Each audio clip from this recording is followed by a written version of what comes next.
강경화 외교부 장관이 국정감사가 시작하자마자 고개를 이렇게 숙였습니다. 남편의 미국행 때문입니다. 국민들께서 코로나19로 인해 해외여행 등 외부 활동을 자제하시는 가운데 제 남편의 해외로 출국한 것에 대해서 경위를 떠나서 매우 송구스럽게 생각한다는 말씀을 드리겠습니다. 이에 대해서도 위원님들께서 많은 질의와 질타가 있을 것으로 생각되며 이에 성실하고 진솔하게 답을 드리겠습니다. 강 장관이 최근 야당은 물론이고 여당에서도 쓴소리를 들었죠. 심지어 국민의힘 한기호 의원은 이런 글을 올리기도 했습니다. 이일병 교수가 이해가 된다면서 강경화 장관과 지금까지 살았다는 그 자체만으로도 훌륭하다는 겁니다. 여기에 본인이 직접 댓글까지 달았는데요. 강 장관도 이해는 된다. 장관이 1등병과 살았으니 장군하고 살았으면 몰라도 라고 말입니다.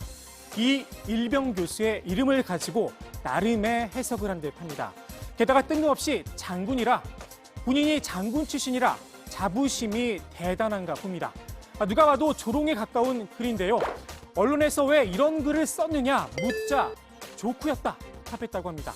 조크, 우스개, 농담이라는 뜻인데요. 웃음 포인트가 도대체 어딘지 잘 모르겠습니다. 조크엔 이런 뜻도 있습니다. 어이가 없어 웃기는 사람. 그런 의미로 스스로 조크였다고 말했다면 좀 이해가 가기도 합니다. 본인도 느낀 점이 있었는지 해당 글은 삭제했습니다. 강 장관이 국감 전 미리 예방 주사를 놔서일까요? 당초 예상과 달리 남편과 관련된 질의는 경고 수준에서 넘어갔습니다. 장관에게 쏠린, 강경화 외교장관에게 쏠린 좀 따가운 시선을 의식하고 계십니까? 네, 충분히 의식하고 있습니다. 강 장관의 남편의 행동을 부적절하다고 비판했었죠. 더불어민주당도 이번엔 강 장관을 지원 사격했습니다.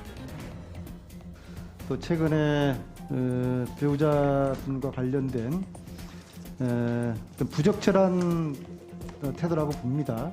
그러나 그것이 일각의 주장처럼 장관의 어떤 업무 수행과는 무관한 것이기 때문에 사퇴 요구는 좀 과하다고 보는데요. 강 장관 개인 문제보다는 정책과 현안 질의가 국감의 중심이 됐습니다. 이번 서해 만행으로 피살된 우리 국민을 위해서 우리 외교부가 한 일이 전혀 보이지 않습니다. 주요 공관들한테 우리의 입장을 알리고 있고 그 외교부가 목소리를 안 냈다 하는 것도 맞지 않는 말씀이신 것 같습니다. NSC 상임위원회 위원으로서 NSC 상임위의 그 규탄 성명에도 외교부가 참석을 했고요. 비핵화 조치 전에 종전선언을 해달라는 그런 북한의 조치를 우리가 받아들인 거 아니냐. 저는 이런 느낌이 우선 듭니다. 종전선언과 관련해서는 정부는 처음부터 종전선언 이것은 정치적인 선언이다. 그래서 남북이 그 대화를 통해서 비핵화 문제 또 한국과 뉴질랜드 사이에 외교 현안으로 부상했었죠. 이른바 뉴질랜드 성추행 의혹인데요. 올해 또 다른 해외 공간에서도 성추행 사건이 발생했지만 외교부가 또다시 손을 놓고 있었다는 지적도 나왔습니다.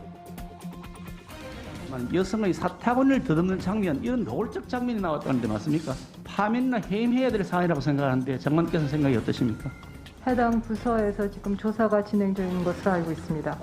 당연히 외교부에 그에 대한 1차 조사를 하고 그에 대한 충분한 조치를 할 것을 했어야 되는 것이지 그냥 책임 면피형으로 원래 문대복귀하라고 보내버리는 것은 매우 불합리한 조치였다. 저는 그렇게 생각하는데 장관께서는 어떻게 생각하십니까?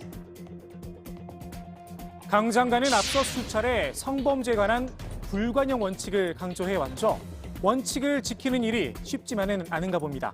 그다음에 외통위 쪽에서도 여러 가지 얘기가 나오고 있는데 아까 그 누구였죠? 박진 의원이 관련 얘기를 했잖아요. 이제 피살된 공무원 관련해서 외교부가 한 역할이 없다. 이제 그런 얘기를 했는데 그때 이제 심야에 청와대에서 대책회의가 열렸잖아요. 근데 그때 이제 강경화 장관은 부르질 않았던 것 같아요. 참석을 안 했습니다. 이제 관련해서 그 피살 공무원 관련한 청와대 회의에 본인을 안 부른 것은 문제가 있다. 외교부는 언론 보도를 보고 알았다라는 그런 얘기를 했고요.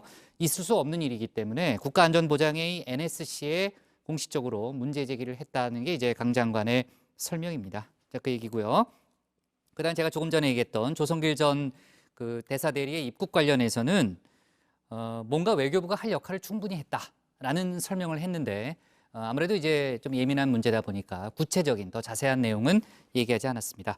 자, 그리고 이제 강경화 장관이 이제 아까 조반장 설명을 들어봤는데 시작할 때 이미 사과를 하고 시작했다는 거 아니겠어요?